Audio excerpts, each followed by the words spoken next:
questions to ask throughout a campaign with the confidence rising. I told JC Nate and Rich that good times are coming, no need for deep diving. Fan Cam's reactions, watch alongs to the pride of London thriving. The Eagles of South stay flying, keep your eyes on us, we ain't hiding.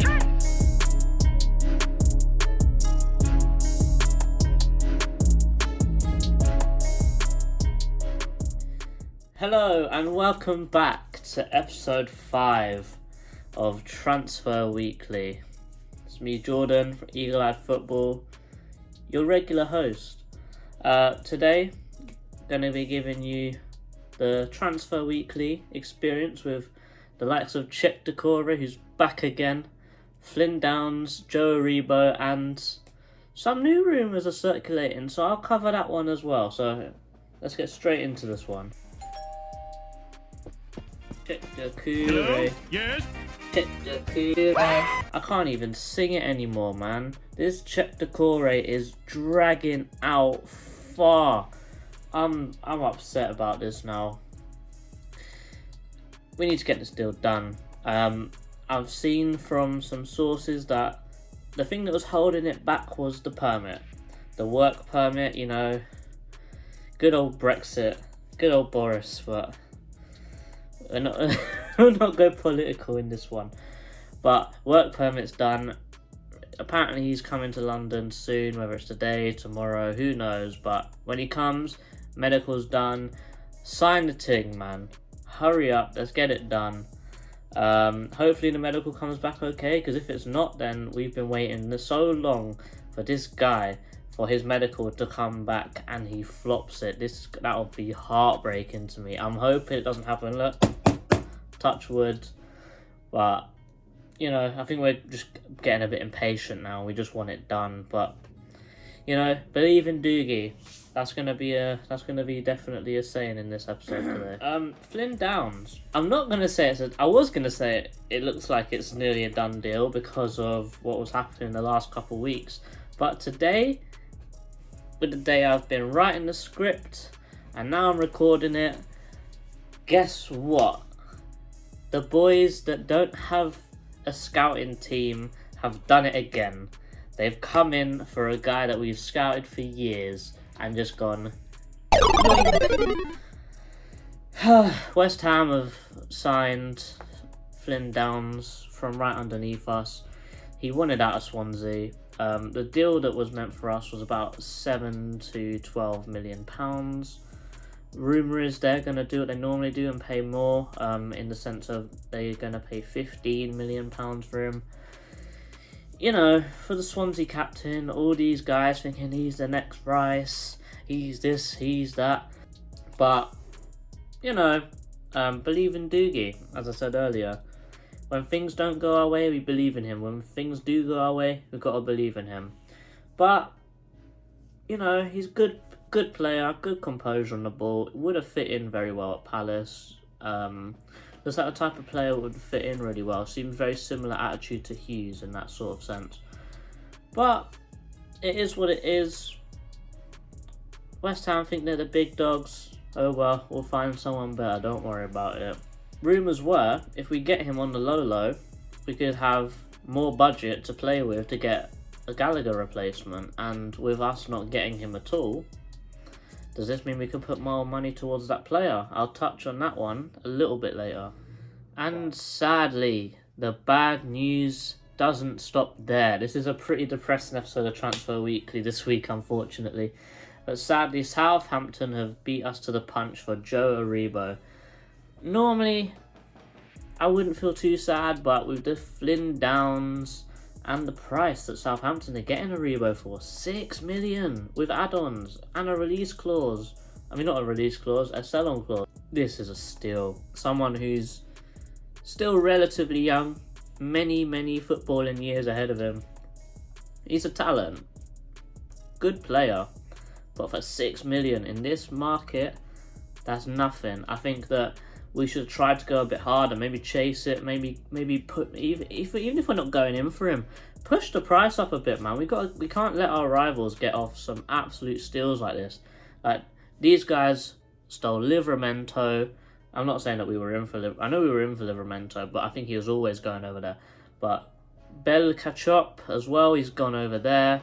I've been talking about him for years, but you know, it is what it is. But we should have pushed their price up, man, or even offered about 10 million. 10 million's a good price, but you know, it is what it is. Good signing for Southampton. I hope he does well, but you know, things aren't looking too good this week. But believe in Doogie, trust me. Transfer Weekly isn't always about players coming in. It's also about people going out. And I think the first guy that's out the door this summer window is Cheku Kouyaté. Well, Kouyaté, I'm going to be very upset when he goes, man. Very, very, very good player. Last year, he was instrumental. He was that guy in midfield that we would sit there and go, get past him. Just try. But unfortunately, he's on his way out. He's run his contract all the way down to the end. We've offered him a new deal. He unfortunately rejected it. I haven't seen any suitors for him. No clubs, no interest, I don't believe, right now. He's a great defender, man. Great defender. He's versatile as well in the sense of he can play in DM, he can play box to box, and I think most importantly, he can play centre back. And he can play centre back pretty well. He played a whole season of it, and he was probably our best centre back that year as well. So he's got all the traits you need from a good DM. He's tall, he's strong, he knows what to do, smart on the ball. The only thing I think he was lacking was that technical ability. His passing wasn't too good. If you'd think that he could be on the ball and do something technical with it, it's just not going to happen. That's not what Kouyaté does. But I think the height, that was the main thing for us last year. We really struggled with set pieces, and with Cheick Doucouré coming in, not the tallest guy in the world, so I think we're really going to miss Kouyaté when he goes. You know, very disappointed, looked very liked in the for the fans and for all the other players in the team. Also for that little clip where he said next year we're going to win the league. That I thought we were all thinking, yeah, a new contract's coming, but unfortunately no. But you know, very likeable player. Very unfortunately he's going to go, but let's move on to the next guy out the door. And another one out the door, another DM, Luka Milivojevic. Departing the club to Olympiacos. He's been phased out the last couple of years. He's not had the best performances. He's not really shone above anyone else, and I think that other players have just wanted it more, if that makes sense. Looked like they were running harder. He's currently letting his contract run down. He's still got a year left on his deal, so I think this is the perfect time to sell him because we could still actually recuperate a little bit of the money that we spent on him. It's only a year. I wouldn't be surprised if we only got 1.5, 2 million for him, if that. But, you know, great servant to the club, man. Proper club's captain. He was able to keep Zaha in check, and that's not always the easiest thing to do in the last couple of years. But for the money, for what he's given to us, for his long passing, his composure on the ball, and for him just screening the back four in a very depressing style of football, but still keeping the team uplifted, trying to win, you know, doing the best for the club. Listen, I know Luke has not been too good lately, but he's been a hell of a club captain, and he's been a hell of a player for us the last couple of years. I don't think I'll ever forget that goal that he scored against Southampton, man. That was a beauty, but it's the smartest business decision. I think it needs to be made for the good of the club. Alright, let's actually get into a transfer this time. Morgan Gibbs-White. That is the big one in the last few days. The 22-year-old English Jamaican midfielder from Wolves. Last year was at loan at Sheffield United with a very successful league and FA Cup campaign. With 35 appearances, so pretty much every game in the season, 33 starts, average of 83 minutes per game. Boy, he was a standout player for them, man, last year. Shows the amount of appearances to starts to the amount of minutes he played per game. So that shows me he's played many a 90 minutes at 22-year-old, which is good. Very similar stats to Gallagher. I think you'll see where this one's going. 4, Team of the Weeks. This shows that he's consistently good. Like, he's consistently putting in the effort, consistently trying his best. Obviously, to get them nominations is not easy. You've got some good competition in the championship, man. Like Lewis O'Brien's, these guys, that guys. You got some good competition down there. So, doing what you need to, getting all them nominations, it's not easy.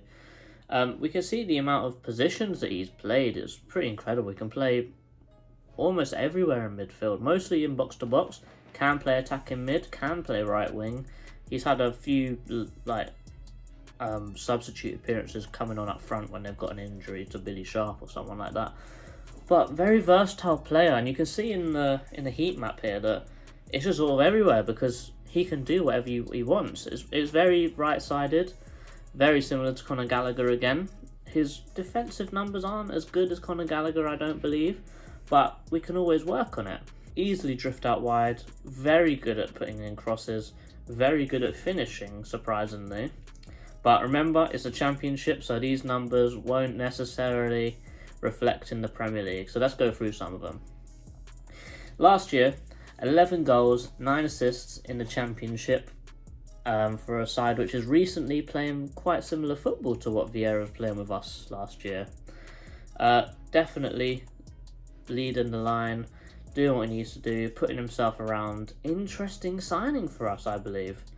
6 yellows, 1 red. His carding is nowhere near as bad as Gallagher, but it does show that he gets him, even though he might not be successful in the tackles, he's still going in for it. He's still putting in that 100%, and I'm very excited to see this done, but the price is the biggest standoff, which is why I mentioned no Flynn Downs, we've got more money to go towards Gibbs-White. The rumour is 30 million. That is way too much in my opinion. I think it should be more about 18 to 20, but still 20 is a bit much. It's good to see Texter's ambitious, trying to get better players, more money. He's not lost interest in us with buying Lyon and having all his other clubs and still trying to get all their transfer business going.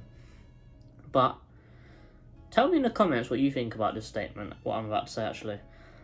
I think with the 20 million, if we're going to spend 20 million or 30 million, instead of spending it on Gibbs-White for a Gallagher replacement, shouldn't we just use that money on trying to get Conor Gallagher?